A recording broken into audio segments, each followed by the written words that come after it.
स्वागत है दोस्तों आपके अपने YouTube channel BS classes Trimohani. तो आज का हमारा टॉपिक है मौलिक अधिकार यानी कि फंडामेंटल राइट्स।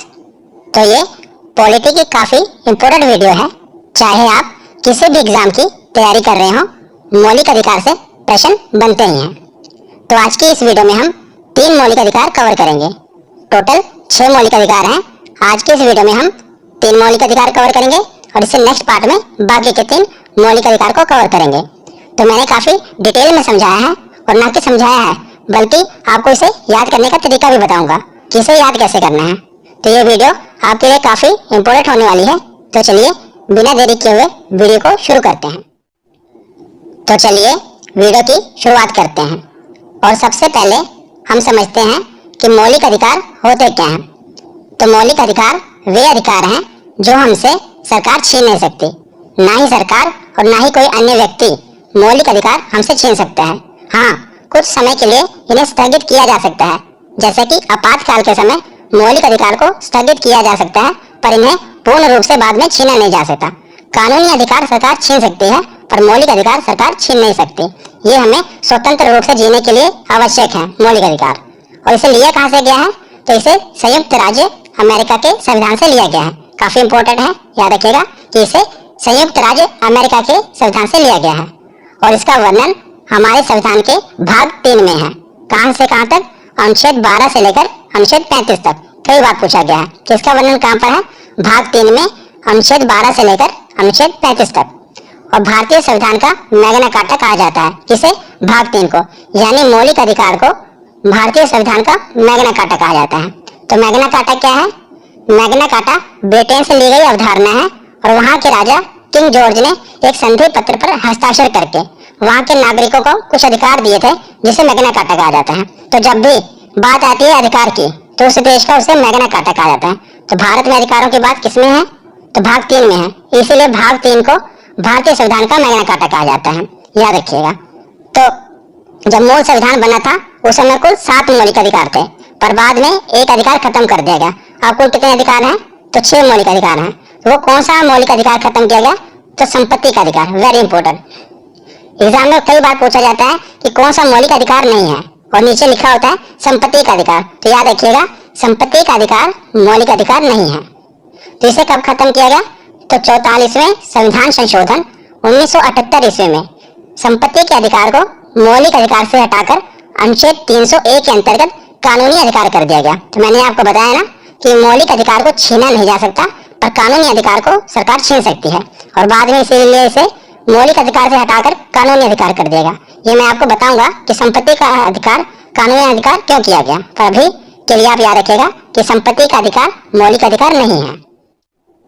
तो अब हम 6 मौलिक अधिकार देख लेते हैं कि कौन कौन से मौलिक अधिकार हमें प्राप्त हैं। उसके बाद मैं आपको ट्रिक से बताऊंगा कि इसे याद कैसे करना है। तो सबसे पहले है समता या समानता का अधिकार। इसका वर्णन संविधान के अनुच्छेद 14 से 18 तक है। उसके बाद है स्वतंत्रता का अधिकार। इसका वर्णन अनुच्छेद 19 से 22 तक है। उसके बाद है शोषण के विरुद्ध अधिकार। इसका वर्णन अनुच्छेद 23 से 24 तक है। उससे नेक्स्ट है धार्मिक स्वतंत्रता का अधिकार। इसका वर्णन अनुच्छेद 25 से 28 तक है। उसके बाद है संस्कृति और शिक्षा संबंधी अधिकार। इसका वर्णन अनुच्छेद 29 से 30 तक है। और लास्ट में है संवैधानिक उपचारों का अधिकार। इसका वर्णन अनुच्छेद 32 में है। तो ये टोटल 6 मौलिक अधिकार हमें प्राप्त हैं, 6 फंडामेंटल राइट्स हैं और एग्जाम में पूछे जाते हैं। और याद रखिएगा संपत्ति का अधिकार मौलिक अधिकार नहीं है।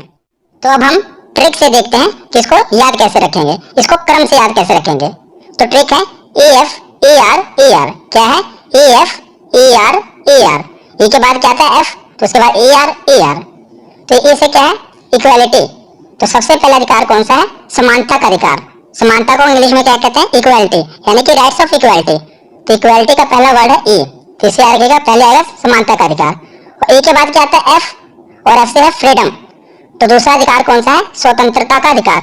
स्वतंत्रता को इंग्लिश में कहते हैं फ्रीडम। तो F है, E के बाद F आता है। तो पहला समानता हुआ इक्वालिटी और दूसरा हुआ फ्रीडम। और तीसरा है शोषण के विरुद्ध अधिकार। शोषण यानी कि एक्सप्लॉयटेशन। तो इसको एक्सप्लॉयटेशन का लेंगे E। तो पहले भी E था, फिर F आया, फिर आ गया E। तो तीसरा होगा शोषण के विरुद्ध अधिकार। उसके बाद आएगा R यानी कि रिलीजन। तो रिलीजन यानी कि धार्मिक, धार्मिक को इंग्लिश में रिलीजन कहते हैं। तो इसका है आर। उसके बाद फिर आएगा ई, यानी कि एजुकेशन। तो जो पांचवा अधिकार है संस्कृति और शिक्षा संबंधी अधिकार है, जिसमें हम शिक्षा को देखेंगे, यानी कि एजुकेशनल देखेंगे। एजुकेशन और कल्चर साथ साथ ही आएंगे, आपको याद हो जाएगा बाद में, अभी आप सुन लीजिए बस। तो उसका बाद है एजुकेशन, उसका भी हम लेंगे ई। तो आखिरी है संवैधानिक उपचारों का अधिकार। संवैधानिक उपचारों को इंग्लिश में कहते हैं कॉन्स्टिट्यूशनल रेमेडीज। तो जिस प्रकार हम घरेलू उपचार को कहते हैं ना होम रेमेडीज, उसी प्रकार कॉन्स्टिट्यूशनल रेमेडीज संवैधानिक उपचारों को कहते हैं। तो जिस प्रकार ऊपर वाले को हमने देखा ना कल्चरल और एजुकेशनल का एजुकेशनल में ई लिया, उसी प्रकार संवैधानिक उपचारों में भी कॉन्स्टिट्यूशनल रेमेडीज का आर लेंगे। तो इस प्रकार हमारी ट्रिक बनेगी ई एफ ई आर। जिस प्रकार आप इस क्रम को याद रख पाएंगे, पहले तो आपको याद ही हो जाएगा कि पहला समानता का अधिकार होगा। अब मौलिक अधिकार की इस वीडियो को जब 2 बार देख लेंगे, आपको ये याद ही रहेगा कि जो पहला अधिकार है वो तो समानता का अधिकार है। उसके बाद हम इसको क्रम में कैसे याद रखेंगे, तो ई के बाद आता है एफ यानी कि फ्रीडम, फिर आएगा ई यानी कि शोषण वाला, फिर आएगा आर रिलीजन, फिर आएगा ई एजुकेशन, फिर आएगा आर रेमेडीज। तो इस प्रकार आप इसके क्रम को याद रख सकते हैं। अब हम इसे डिटेल में देखते हैं। तो अब हम पढ़ते हैं पहला समानता का अधिकार, जिसका वर्णन संविधान के अनुच्छेद 14 से लेकर 18 तक है। पहले हम इसे डिटेल में पढ़ेंगे, उसके बाद मैं आपको बताऊंगा कि इसे याद कैसे करना है। तो सबसे पहले देखते हैं अनुच्छेद 14, जिसमें है विधि के समक्ष समानता। विधि मतलब कि कानून। तो कानून के सामने सब बराबर है। इसका अर्थ है कि कानून के सामने सब एक समान है तथा राज्य सभी व्यक्तियों के लिए एक समान कानून बनाएगा तथा उन पर एक समान ही लागू करेगा। मतलब कि कानून के सामने सब बराबर है, ये अनुच्छेद 14 में कहा गया है। तो जैसा कि ये आप इमेज देख रहे हैं, आपने फिल्मों में अदालतों में देखा होगा ये स्टैचू को, जिसकी आंख पर पट्टी बंधी होती है। तो इसमें क्या दर्शाया जाता है कि कानून के सामने सब बराबर है, चाहे अमीर हो या गरीब हो, सभी को एक प्रकार का न्याय मिलेगा। तो यही अनुच्छेद 14 में कहा गया है। तो उसके बाद देखते हैं अनुच्छेद 15। अनुच्छेद 15 में क्या है, धर्म, नस्ल, जाति, लिंग या जन्म स्थान के आधार पर भेदभाव पर निषेध। यानी कि राज्य के द्वारा धर्म, जाति, लिंग, नस्ल या जन्म स्थान के आधार पर नागरिकों के प्रति जीवन के किसी भी क्षेत्र में भेदभाव नहीं किया जा सकता। ये अनुच्छेद 15 में कहा गया है। अनुच्छेद 14 में समानता बताई गई है और अनुच्छेद 15 में कि किसी भी आधार पर भेदभाव नहीं किया जा सकता। तो उसके बाद है अनुच्छेद 16 कि लोक नियोजन के विषय में अवसर की समानता। लोक नियोजन के विषय मतलब कि सरकारी नौकरियों में सभी को समान अवसर मिलेंगे, सभी में समानता है। तो लोक नियोजन के संबंधित विषयों में सभी नागरिकों के लिए अवसर की समानता होगी।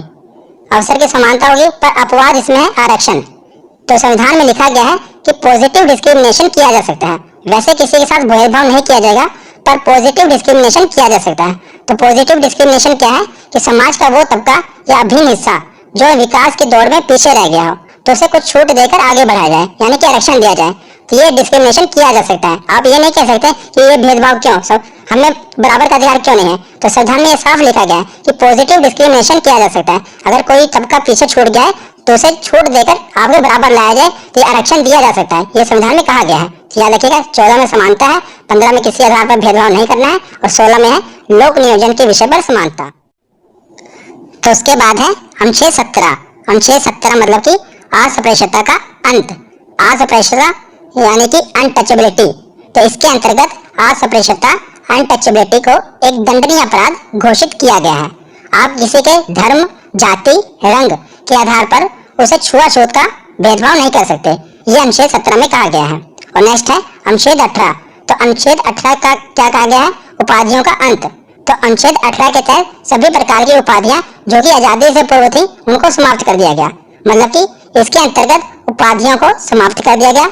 अब भारत का कोई भी नागरिक अपने नाम से पहले कोई भी उपाधि नहीं लगा सकता। मसलन उदाहरण के स्वरूप स्वतंत्रता से पूर्व कुछ उपाधियां थी, जैसे कि महाराज, सुल्तान, बादशाह, राय बहादुर, इस तरह की बहुत सी उपाधियां थी, उन सबको अब समाप्त कर दिया गया है। अब आप देखते हैं कि आप नहीं देखते होंगे कि किसी के नाम के आगे महाराज लगाओ या सुल्तान लगाओ, पर आजादी से पहले ये लगता था महाराज मतलब फलाना नाम होता था, पर अब ये अनुच्छेद 18 के तहत खत्म कर दिया गया उपाधियों को।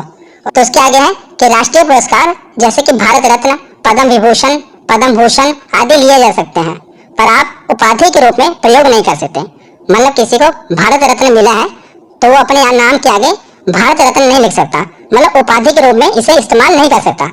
तो इसके कुछ अपवाद हैं, वो मैं आपको बताता हूँ कि इसमें उपाधियों का उपयोग किया जा सकता है। तो इसका अपवाद है एजुकेशन और आर्मी रैंक। मतलब एजुकेशन और आर्मी रैंक में कुछ उपाधियां हैं जो अपने नाम के आगे आप लगा सकते हैं। जैसे कि कोई पढ़ लिखकर प्रोफेसर बन जाता है तो अपने नाम के आगे प्रोफेसर लगाता है, कोई डॉक्टर बनता है तो अपने नाम के आगे डॉक्टर भी लगाता है। तो प्रोफेसर और डॉक्टर आप देखते हैं ना, लोग अपने नाम के आगे लगाते हैं। उसी प्रकार कुछ आर्मी की भी रैंक होती है, जैसे ब्रिगेडियर, कर्नल, कैप्टन, ये भी अपने नाम के आगे वो लगा सकते हैं। मतलब कि एजुकेशन और आर्मी रैंक की उपाधियों को लगाया जा सकता है। एग्जाम्पल के रूप में जैसे प्रोफेसर प्यारेलाल, प्रोफेसर लगा सकते हैं अपने नाम के आगे। डॉक्टर हाथी, तो डॉक्टर भी उन्होंने अपने नाम के आगे लगाया। उसी प्रकार होता है ब्रिगेडियर भानु प्रताप, तो ब्रिगेडियर हो, कैप्टन हो या कर्नल हो, ये भी अपने नाम के आगे लगा सकते हैं। तो मतलब कि एजुकेशनल और आर्मी रैंक की ये उपाधियां लगाई जा सकती हैं। उसके अलावा कोई भी उपाधियों को अपने नाम के आगे नहीं लगाया जा सकता। ये अनुच्छेद 18 में कहा गया है। तो अब हमने समानता का अधिकार अनुच्छेद 14 से लेकर 18 तक डिटेल में कवर कर लिया। अब हम देखते हैं किसे याद कैसे करना है। तो मैं अब आपको बताता हूँ किसे याद कैसे करना है। हम क्रम से इसको याद कैसे करेंगे, क्योंकि इसके क्रम पूछ लिया जाता है, कई बार इसके मिलान चिन्ह में पूछ लिया जाता है कि अनुच्छेद 14 में क्या है, अनुच्छेद 16 में क्या है। तो हम इसे याद कैसे करेंगे, तो इसे हम एक मनगढ़ंत कहानी से याद करेंगे। जब भी आपको ऐसी कोई भी चीज याद करनी हो तो आप एक कहानी बना लें अपने मन में। तो एक कहानी बना लेंगे तो इसे आप काफी देर तक याद रख सकते हैं। तो कैसे, अब देखिए। जैसे कि आपको पता होगा कि आजादी से पहले हमारे समाज में काफी असमानता थी, तभी तो बाद में जब संविधान बना तो समानता का अधिकार दिया गया। तो समानता का अधिकार दिया गया तो सबसे पहले काफी असमानता थी, इसीलिए आपको पता होगा कि समानता का अधिकार है तो इसमें सभी समानता की बात होगी। तो अनुच्छेद 14 में कहा गया कि कानून की नजरों में सभी बराबर हैं। तो बराबर कैसे होंगे, तो अनुच्छेद 15 में कहा गया कि धर्म, नस्ल, जाति के अधिकार पे आपसे कोई भेदभाव नहीं होगा, इस प्रकार आप बराबर होंगे। तो लोगों ने कहा चलो ठीक है, अब भेदभाव तो नहीं होगा, पर हमारे पास रोजगार भी तो नहीं है, हम सरकारी नौकरियों में भी तो नहीं है। तो लोगों को कहा गया कि अब आपको सरकारी नौकरियों में भी अवसर की समानता होगी, आपको सरकारी नौकरी भी दे दी गई। पर अभी भी लोगों के मन में छुआछूत का वो है। तो क्या कहा गया कि अनुच्छेद 17 में सरकारी नौकरी देने के बाद आपको अस्पृश्यता का अंत कर दिया गया। उसके बाद उपाधियों को भी खत्म कर दिया गया। अब ना रहेगा कोई राजा, ना रहेगा कोई भिखारी, तो ना ही आपसे कोई छुआछूत का विरोध होगा, मतलब छुआछूत नहीं होगा। तो पहले कानून की नजरों में आपको समानता दी गई, तो समानता तो दे दी गई, किस प्रकार, धर्म, जाति, लिंग के आधार पर भेदभाव का विरोध करके विरोध भी कर दिया गया। पर अभी भी नौकरियों में समानता नहीं है, तो उसके बाद नौकरियां दी गई। अभी भी लोगों के मन में क्या है, छुआछूत है, तो उसको खत्म कर दिया गया और उपाधियां भी खत्म कर दी गई। अब न रहेगा कोई राजा, न रहेगा कोई भिखारी, तो मतलब किसी के मन में छुआछूत नहीं रहेगा। तो इस प्रकार आप कहानी से बनाइए, जिस प्रकार आप इसे क्रम से याद कर लेंगे। तो समानता के अधिकार के बाद है स्वतंत्रता का अधिकार, ये दूसरा अधिकार है। इसका वर्णन अनुच्छेद 19 से लेकर 22 तक है। याद रखिएगा, अनुच्छेद 19 से लेकर 22 तक। तो अनुच्छेद 19 में क्या कहा गया है, अनुच्छेद 19 के अंतर्गत वर्तमान समय में हमें कुल 6 स्वतंत्रता के अधिकार हैं, पर मूल संविधान में 7 तरह की स्वतंत्रता का उल्लेख था। तो जब वीडियो शुरू हुई थी उस समय मैंने आपको बताया था कि मूल संविधान में 7 मौलिक अधिकार थे और वर्तमान समय में 6 मौलिक अधिकार हैं। उसी प्रकार जो अनुच्छेद 19 है उसमें भी जो स्वतंत्रता के अधिकार थे वो पहले 7 थे, पर एक खत्म कर दिया गया। तो अब स्वतंत्रता के अधिकार 19 में कितने हैं, 6 हैं। जिस प्रकार मौलिक अधिकार पहले 7 थे, 6 हैं, उसी प्रकार अनुच्छेद 19 में जो स्वतंत्रता के अधिकार थे वो भी पहले 7 थे और अब 6 हैं। तो संपत्ति के अधिकार को खत्म किया गया, वो मैं आपको बताऊंगा क्यों खत्म किया गया था। और मैं आपको ये भी याद करने का तरीका भी बताऊंगा कि इसे क्रम वाइज याद करेंगे, कैसे करेंगे। पहले हम देख लेते हैं कि है क्या क्या। तो अनुच्छेद 19A में है बोलने की स्वतंत्रता। बोलने की स्वतंत्रता यानी कि जो आप मीडिया देखते हैं, प्रेस की स्वतंत्रता है, वो भी 19A के तहत ही आती है। तो 19A में है बोलने की स्वतंत्रता। अब आज आप देखते होंगे कि एक हवाई चप्पल पहना हुआ इंसान भी हवाई जहाज में बैठे हुए मंत्री को कुछ भी बोल सकता है, मतलब उसे बोलने की स्वतंत्रता है। तो ये हमें कहाँ से मिली है, तो संविधान के अनुच्छेद 19A के तहत ही हमें बोलने की स्वतंत्रता मिली है। 19B में क्या है, सभा करने की स्वतंत्रता। 19C में क्या है, संगठन बनाने की स्वतंत्रता। 19D में क्या है, देश में कहीं भी आवागमन करने की स्वतंत्रता। 19E में क्या है, किसी भी क्षेत्र में निवास करने और बसने की स्वतंत्रता। और 19F में क्या था, संपत्ति का अधिकार। ये हमारा पहले मौलिक अधिकार था, पर इसे अब कानूनी अधिकार बना दिया गया संपत्ति के अधिकार को। 19G में क्या है, व्यापार करने की स्वतंत्रता। तो आपको ये मैं अभी याद करने का तरीका बताऊंगा, तो अभी आप देख लीजिए कि ये है 19A से लेकर G तक स्वतंत्रता का अधिकार, जो कि अनुच्छेद 19 में है। तो ये जो है 19F संपत्ति का अधिकार, इसे खत्म कर दिया गया। और हमारे एग्जाम में पूछा जाता है, ऑप्शन दिए होते हैं 19D, E, F, G, इसमें कौन सा स्वतंत्रता का अधिकार खत्म कर दिया गया है, तो संपत्ति का अधिकार खत्म कर दिया गया है। तो इसकी ट्रिक क्या है कि आप इसे याद कैसे करेंगे। तो जब आप स्कूल में पढ़ते थे उसमें आता था ना आपको ट्रू और फॉल्स, ट्रू फॉल्स आता था। ट्रू मतलब जो सही है, सही लगाइए, फॉल्स मतलब जो गलत है। उसी प्रकार टी से ट्रू होता है, एफ से फॉल्स होता है, तो इसके आगे इसलिए मैंने क्रॉस लगाया, फॉल्स, यानी कि इसे खत्म कर दिया गया। फॉल्स एफ से होता है फॉल्स।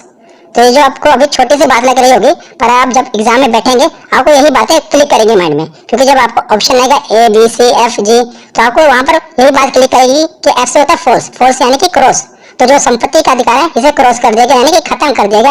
अब ये हमारा मौलिक अधिकार नहीं है बल्कि कानूनी अधिकार है। तो अब हम देखते हैं कि संपत्ति के अधिकार को मौलिक अधिकार से कानूनी अधिकार क्यों कर दिया गया। तो मैंने आपको बताया था कि जो मौलिक अधिकार होते हैं वो सरकार हमसे छीन नहीं सकती, पर कानूनी अधिकारों को सरकार भी हमसे छीन सकती है।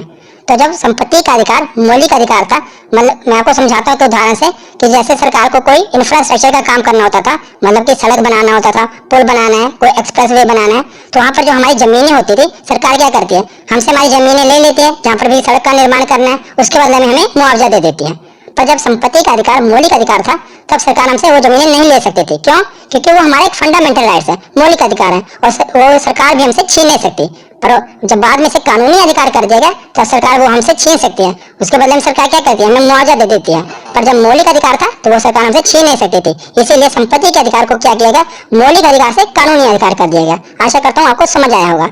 अब हम देखते हैं कि ये जो क्रम है इसे क्रम वाइज कैसे याद करेंगे। तो इसे 19A से लेकर 19G तक मैं आपको बताऊंगा कि क्रम वाइज इसे याद कैसे करेंगे। तो उसी प्रकार जैसे मैंने आपको कहानी की तरह बताया था, इसी प्रकार इसे भी कहानी की तरह सुनिए। तो इसमें क्या है कि स्वतंत्रता का अधिकार है। तो स्वतंत्रता के अधिकार में क्या किया गया कि मान लो आपको कोई भी तकलीफ है, आप एक कहानी की तरह समझे कि आपको कोई भी तकलीफ है तो आप बोलेंगे, तो आपको बोलने की स्वतंत्रता है। मान लीजिए आप बोल रहे हैं, कोई सुन नहीं रहा, तो आपको सभा करने की स्वतंत्रता है। पहले आप बोलेंगे, आपकी बात कोई सुन नहीं रहा, तो आप एक सभा करेंगे, सभा में बात अपनी रखेंगे। सभा में भी आपकी बात सुनी नहीं जा रही, तो आप एक संगठन यानी कि एक संघ बनाएंगे, संघ बनाकर अपनी बात को रखेंगे। अब आपकी बात मान लीजिए एक राज्य में आप कर रहे हैं, यहाँ पर भी आपकी बात का कोई प्रभाव नहीं पड़ रहा, तो आप दूसरे देश में भी आवागमन करने की स्वतंत्रता है। अब देख रहे हैं ना कितने क्रम वाइज संविधान को बनाया गया है। पहले तो आप बोलेंगे, आपकी बात कोई नहीं सुन रहा, तो एक सभा करेंगे, सभा के बाद आपकी सभा में बात नहीं सुनी जा रही, तो एक संघ बनाएंगे, और संघ बनाकर जब आपके एक राज्य में प्रभाव नहीं पड़ रहा तो आप दूसरे राज्य में भी आवागमन कर सकते हैं। जब आप दूसरे राज्य में जाएंगे तो वहाँ पर निवास करना पड़ेगा, आपको बसने की स्वतंत्रता है। तो दूसरे राज्य में जाएंगे तो वहाँ पर बसने की स्वतंत्रता है। अब आप जब दूसरे राज्य में जाएंगे तो वहाँ तो आपको कमाना भी पड़ेगा ना, तो व्यापार करने की स्वतंत्रता भी आपको दी गई है। तो देखिए कैसे क्रम वाइज आप इसे कहानी की तरह याद कर सकते हैं। पहले आप बोलेंगे, आपकी बात को नहीं सुन रहा तो आप सभा करेंगे, सभा में भी आपकी बात नहीं सुनी जा रही तो आप एक संगठन बनाएंगे, तो एक राज्य में आपकी बात का प्रभाव नहीं पड़ रहा तो दूसरे राज्य में आवागमन करेंगे, दूसरे राज्य में जब आवागमन करेंगे तो आपको बसना पड़ेगा, तो बसने के लिए वहाँ पर निवास करेंगे, जब आप निवास करेंगे तो आपको कमाना भी पड़ेगा, तो व्यापार करने की स्वतंत्रता है। तो इस प्रकार कहानी से आप पूरा अनुच्छेद A से लेकर G तक याद रख सकते हैं। और बीच में मैंने आपको बताया कि 19F जो है फॉल्स है, यानी कि संपत्ति का अधिकार खत्म कर दिया गया है। तो इस प्रकार आशा करता हूँ आपको अनुच्छेद 19 याद हो गया। तो अनुच्छेद 19 के बाद क्या है, अनुच्छेद 20। अनुच्छेद 20 में क्या है, दोष सिद्धि के संबंध में संरक्षण, यानी कि जब आपको अपराधी घोषित कर दिया जाए उस समय आपके पास क्या क्या अधिकार हैं ये इसमें वर्णन है। तो इसके अंतर्गत 3 प्रकार की स्वतंत्रता का वर्णन है। पहला, एक अपराध की एक ही सजा होगी। मान लीजिए आपने कोई अपराध किया और उस अपराध की आपने सजा भुगत ली, तो उसके बाद आपको दोबारा सजा नहीं दी जाएगी, यानी कि एक अपराध की एक ही सजा होगी। दूसरा पॉइंट क्या है, अपराध करते समय जो कानून बना है उसी के तहत सजा होगी। मान लीजिए आपने कोई जुर्म किया या अपराध किया, उस पर मुकदमा चला, मुकदमा चलने के बाद क्या हुआ कि मुकदमा चल ही रहा था कि कानून में संशोधन हो गया और जो सजा थी थोड़ी सख्त हो गई, कानून थोड़ा सख्त हो गया। पर आपको जब सजा सुनाई जाएगी तो जब आपने अपराध किया था उस समय जो कानून था उसी के तहत सजा सुनाई जाएगी, न कि जो संशोधन हुआ उस कानून के तहत। तो याद रखिएगा, अपराध करते समय जो कानून बना है उसी के तहत सजा होगी। तीसरा पॉइंट है कि खुद के खिलाफ गवाही देने के लिए बाध्य नहीं किया जा सकता। तो आपको खुद के खिलाफ, मान लीजिए कोई अपराधी है, उसको खुद के खिलाफ गवाही देने के लिए बाध्य नहीं किया जा सकता, ये अनुच्छेद 20 में कहा गया। तो ये 3 पॉइंट है, याद रखिएगा। तो उसके बाद हम देखते हैं अनुच्छेद 21। अनुच्छेद 21 में क्या है, प्राण एवं दैहिक स्वतंत्रता।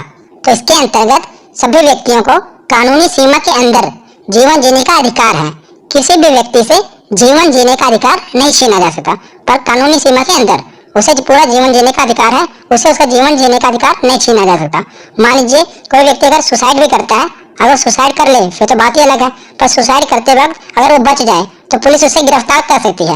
आप अपनी जिंदगी खुद भी छीन नहीं सकते। ये अनुच्छेद 21 कहता है कि आप भी अपनी जिंदगी को छीन नहीं सकते। तो किसी भी व्यक्ति के जीवन जीने का अधिकार नहीं छीना जा सकता, ये अनुच्छेद 21 में कहा गया है।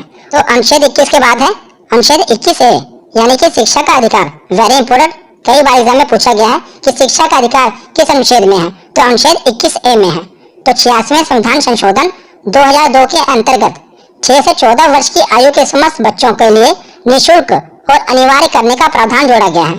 तो आपने सरकारी स्कूलों में देखा होगा ना कि 6 से लेकर जो 14 वर्ष की आयु के बच्चे हैं उन्हें फ्री में शिक्षा दी जाती है। तो ये प्रावधान ये कहाँ पर है? तो अनुच्छेद 21 में शिक्षा के अधिकार दिया गया है। तो 66वें संविधान संशोधन के अंतर्गत ये प्रावधान है कि 6 से लेकर 14 वर्ष की आयु के बच्चों को फ्री में शिक्षा दी जाएगी। उसके बाद हम देखते हैं अनुच्छेद 22। तो अनुच्छेद 22 में क्या है? गिरफ्तारी से संरक्षण। तो अनुच्छेद 22 में है गिरफ्तारी से संरक्षण। इसमें 2 पॉइंट है, अपराध के बाद और अपराध के पहले। तो आपको अपराध करने के बाद भी गिरफ्तार किया जाता है और अपराध करने से पहले भी गिरफ्तार किया जा सकता है। ये हम दोनों देखेंगे। तो अपराध के बाद पहले देखते हैं कि अपराध के बाद आपको गिरफ्तार किया जाए तो उस समय आपके पास क्या क्या राइट्स हैं। तो इसे कहते हैं दंडात्मक निरोध। मान लीजिए आपने कोई अपराध किया और पुलिस आपके पास आई, तो इस समय आपके पास क्या क्या अधिकार है? तो सबसे पहला अधिकार है कि हिरासत में लेने का कारण बताना होगा। तो आप पुलिस से वारंट मांग सकते हैं कि हमें किस लिए हिरासत में लिया जा रहा है, इसका कारण पूछ सकते हैं। पर आपने अगर मान लीजिए बहुत ही कोई संगीन जुर्म किया है तो उस समय पुलिस आपको वारंट नहीं दिखाएगी। पर आपने कोई छोटा मोटा जुर्म किया है तो आपको वारंट दिखाया जाएगा कि हिरासत में लेने का कारण बताना होगा। तो दूसरा पॉइंट है 24 घंटे के अंदर दंडाधिकारी के समक्ष पेश करना पड़ेगा। मान लीजिए पुलिस ने आपको पकड़ लिया और जेल में डाल दिया, तो उसे क्या करना होगा कि 24 घंटे के अंदर आपको दंडाधिकारी मजिस्ट्रेट यानी कि जज के सामने पेश करना पड़ेगा। ये आपका अधिकार है कि उसे 24 घंटे के अंदर आपको जज के सामने पेश करना ही पड़ेगा।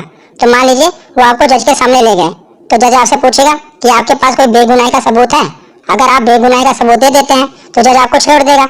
नहीं दे पाएंगे तो आपको क्या करना होगा कि आप अपने पसंद के वकील से सलाह ले सकते हैं। मतलब आप एक वकील रख सकते हैं, तो वकील आपको बताएगा भाई क्या क्या करना है, वो आपको सलाह देगा। तो ये आपको पास 3 अधिकार हैं। पहले तो आप एक कारण पूछ सकते हैं हिरासत में लेने का, दूसरा 24 घंटे के अंदर आपको जज के सामने पेश करना पड़ेगा, और तीसरा क्या है कि आप अपने पसंद के वकील से सलाह ले सकते हैं। तो ये हुआ दंडात्मक विरोध, यानी अपराध करने के बाद आपके पास क्या क्या अधिकार है। तो दूसरा पॉइंट है अपराध के पहले, यानी पुलिस आपको अपराध के पहले भी गिरफ्तार कर सकती है। इसे कहते हैं निवारक निरोध। तो निवारक निरोध कानून के अंतर्गत किसी व्यक्ति को अपराध करने के पहले भी गिरफ्तार किया जा सकता है। तो उस समय आपको कोई वारंट दिखाने की जरूरत नहीं है।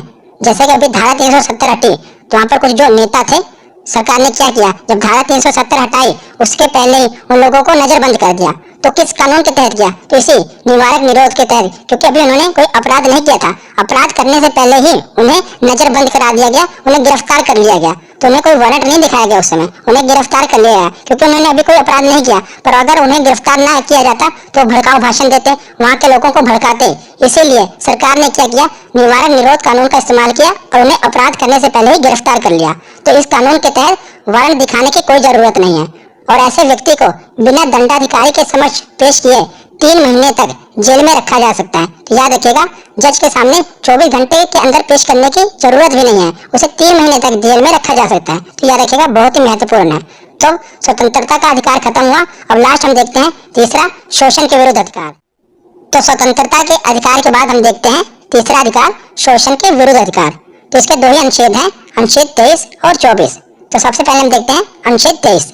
तो अनुच्छेद 23 में क्या है, मानव के दुर्व्यापार और बंधुआ मजदूरी पर प्रतिबंध। इसके अंतर्गत किसी व्यक्ति की खरीद बिक्री नहीं की जा सकती है और ना ही उसे जबरदस्ती मजदूरी करवाई जा सकती है, और इसका उल्लंघन करना एक दंडनीय अपराध है।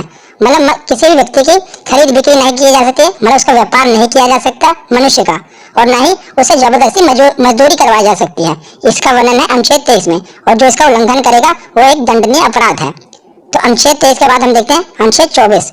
तो अनुच्छेद 24 में बाल नियोजन पर प्रतिबंध, यानी कि 14 वर्ष से कम आयु वाले बच्चे को कारखाने, खदानों या अन्य जोखिम भरे काम पर नियुक्त नहीं किया जा सकता। ऐसा अगर कोई करेगा तो भी एक दंडनीय अपराध है। तो मतलब कि 14 साल से कम आयु वाले बच्चे को कारखानों में काम नहीं कराया जा सकता, न खदानों में कराया जा सकता है, न ही कोई जोखिम भरे काम उनसे करवाए जा सकते हैं। ये अनुच्छेद 24 में कहा गया है। तो आज की ये वीडियो यहीं पर खत्म होती है। जो बाकी के 3 अधिकार हैं इसे नेक्स्ट वीडियो में मैं कवर कराऊंगा। तो कैसी